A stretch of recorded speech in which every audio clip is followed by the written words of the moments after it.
এই দেখো এগুলো কিন্তু চা গাছের ফল। হ্যাঁ আমরা চা বাগানে ঢুকেছিলাম এই যে এখানটা ছবি তোলার জন্য, তোমরা দেখেছো তো। এখান থেকে বেরোনোর রাস্তাতে আমরা দেখতে পাচ্ছি যে চা গাছের ফল। হ্যাঁ, তো এখানে কিন্তু কোনো প্রপার রাস্তা নেই, তাই বেরোতে যথেষ্ট সমস্যা হচ্ছে।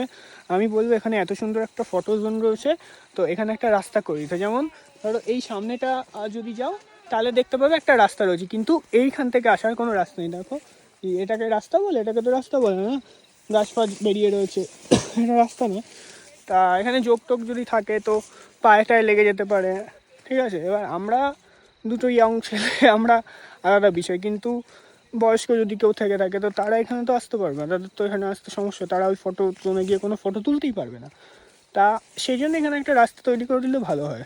তো যাই হোক, এই চা এখানে কিন্তু মানে এই চা বাগানের মধ্যে কিন্তু খুব সুন্দর সুন্দর ফুল ফলও দেখতে পাচ্ছি, ঠিক আছে।